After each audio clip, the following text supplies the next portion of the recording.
안녕하세요. 천천히 읽는 고전입니다. 오늘은 미들마치 35장을 함께 읽어보겠습니다.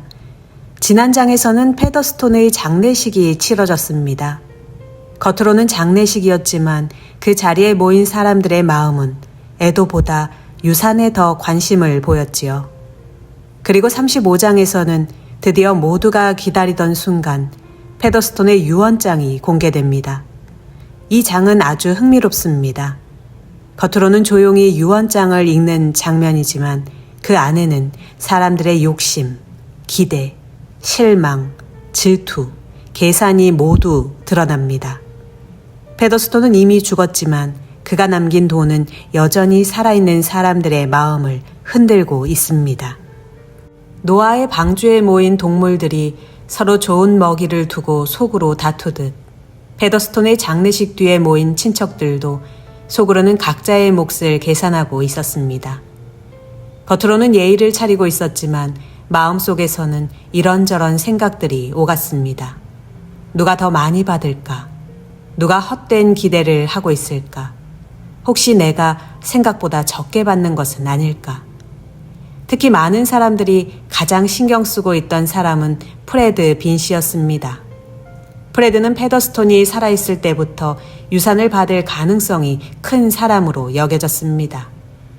그 때문에 빈 씨 가족은 은근한 기대를 품고 있었고 다른 친척들은 질투심을 느꼈습니다. 솔로몬과 조나는 프레드가 상속받을 자격이 없다고 생각합니다. 그들도 나름대로 자신들이 받을 몫을 기대하고 있었습니다. 제인과 마르타도 마찬가지였습니다. 그들은 자기 아들들이 프레드만큼 기대받지 못하는 것을 불공평하게 여깁니다. 누군가의 죽음 앞에서는 사람들은 슬퍼하기보다 그 사람이 남긴 것을 누가 차지할지에 더 관심을 갖습니다.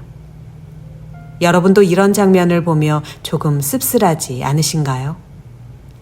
그런데 이 유언장 공개 자리에는 이상한 사람이 한 명 등장합니다. 바로 낯선 얼굴의 남자. 캐드 월레이더 부인이 개구리 얼굴 같다고 묘사했던 그 사람입니다. 그는 대략 32살쯤 되어 보이고 표정이 거의 변하지 않는 사람입니다. 이 사람이 바로 조슈아 리그입니다. 그는 페더스톤에 숨겨진 피부치처럼 보이지만 그동안 친척들 사이에서는 거의 알려지지 않았던 인물입니다. 사람들은 그가 누구인지 궁금해합니다. 왜 저 사람이 여기 있는 걸까? 혹시 유산과 관련이 있는 사람일까? 이 낯선 인물의 등장은 방 안의 분위기를 묘하게 바꿉니다. 사람들은 말로는 조용히 있지만 속으로는 새로운 가능성을 계산하기 시작합니다. 곧 변호사 스탠디시가 들어옵니다. 그는 사람들의 기대나 실망에는 별 관심이 없어 보입니다. 차분하고 공식적인 태도로 유언장을 읽을 준비를 합니다. 이제 모두가 기다리던 순간입니다. 유언장이 읽히기 시작합니다. 먼저 공개된 것은 첫 번째 유언장입니다. 이 유언장은 1826년에 작성된 것이고 그 뒤 1828년에 보충서가 붙어 있습니다. 사람들은 숨을 죽이고 듣습니다. 처음에는 여기저기 작은 유산들이 나누어집니다. 친척들에게도 얼마씩 돌아가고 프레드 빈 씨에게도 상당한 금액이 남겨진 것으로 드러납니다. 특히 프레드는 큰 돈을 받을 것으로 보입니다. 빈 씨 가족은 속으로 안도하고 프레드도 긴장 속에서 기대를 품습니다. 하지만 여기서 중요한 점이 있습니다. 이 첫 번째 유언장은 페더스톤이 마지막 밤에 없애려고 했던 바로 그 유언장이었습니다. 메리가스가 태우기를 거절했던 그 유언장 말입니다.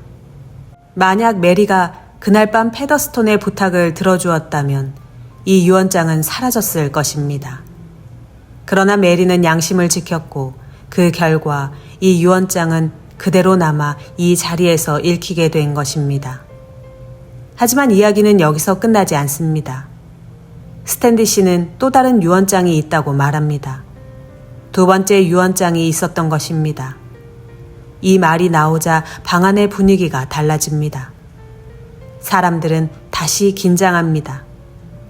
첫 번째 유언장만으로 끝났다면 프레드와 빈씨 가족에게는 좋은 결과였을지도 모릅니다.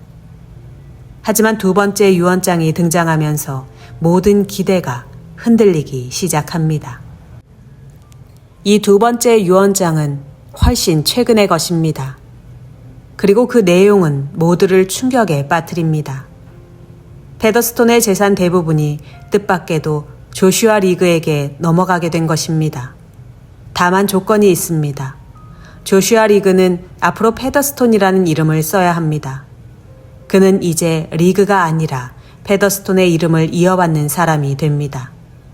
이것은 단순히 돈만 받는 것이 아닙니다.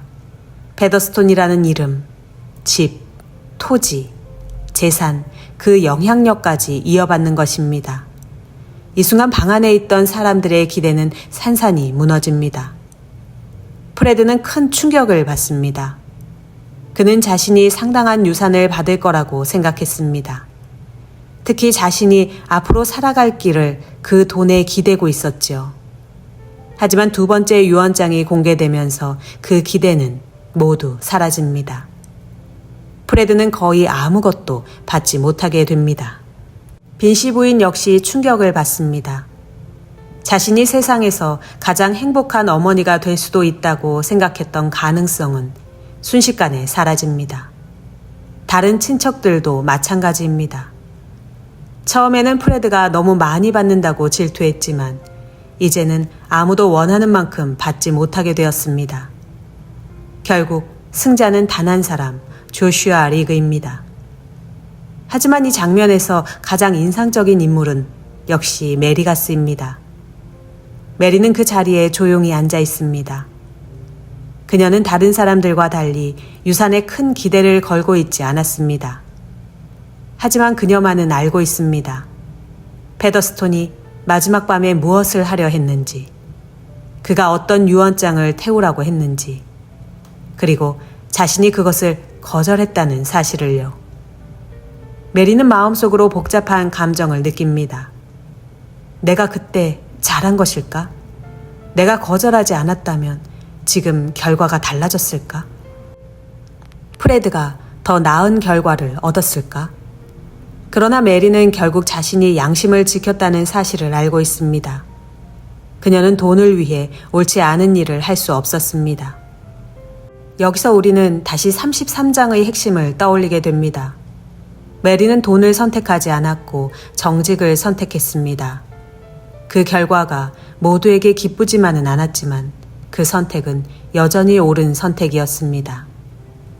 유언장 공개가 끝난 뒤 사람들은 저마다의 생각에 잠깁니다. 어떤 사람은 분노하고, 어떤 사람은 실망하고, 어떤 사람은 계산을 다시 합니다. 하지만 조슈아 리그는 비교적 침착합니다. 그는 갑자기 큰 재산을 얻게 되었지만 크게 감정을 드러내지 않습니다. 오히려 차갑고 건조한 태도로 상황을 받아들입니다. 그는 이제 스톤코트의 새 주인이 될 사람입니다. 그러나 사람들은 그를 달가워하지 않습니다. 그는 이 집안의 전통적인 구성원이 아니고 오랫동안 함께 지내온 친척도 아닙니다. 그런데도 그는 모든 것을 차지하게 되었습니다. 이것이 바로 페더스톤이 죽은 뒤에도 남긴 마지막 장난처럼 보입니다. 그는 살아있을 때도 사람들의 마음을 흔들었고 죽은 뒤에도 유언장을 통해 사람들을 혼란에 빠뜨립니다. 그리고 프레드와 메리의 장면이 이어집니다. 메리는 아버지와 함께 집으로 돌아가려 합니다. 그때 프레드가 그녀에게 다가옵니다. 프레드는 크게 실망했지만 메리에게 화를 내지는 않습니다. 오히려 그는 메리에게 말합니다. 자신이 돈을 받지 못한 것이 어쩌면 더 나은 일일지도 모른다고요. 프레드는 이제 자신이 무엇을 해야 할지 막막합니다. 그는 원래 성직자가 되는 길을 생각하고 있었지만 메리는 그 길이 프레드에게 맞지 않는다고 생각합니다. 프레드는 묻습니다. 그럼 이제 내가 무엇을 해야 하느냐고요. 메리는 단호하게 말합니다. 일자리를 찾아야 한다고. 여기서 메리는 프레드에게 현실을 말해줍니다. 상속을 기다리며 사는 것이 아니라 자기 힘으로 살아갈 길을 찾아야 한다는 것입니다. 프레드는 상처받았지만 메리의 말이 틀리지 않다는 것을 압니다. 이 장면은 프레드에게 중요한 전환점입니다. 그는 더 이상 막연히 유산을 기다리는 젊은이가 될 수 없습니다. 이제는 자기 삶을 스스로 책임져야 합니다.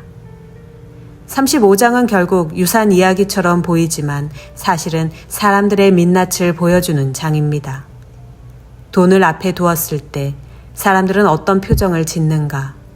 기대가 무너졌을 때 사람들은 어떻게 반응하는가? 그리고 아무도 보지 않는 곳에서 지킨 양심은 어떤 의미를 갖는가? 페더스톤은 죽었지만 그가 남긴 유언장은 살아있는 사람들의 마음을 시험합니다. 프레드는 실망합니다. 빈씨 가족도 좌절합니다.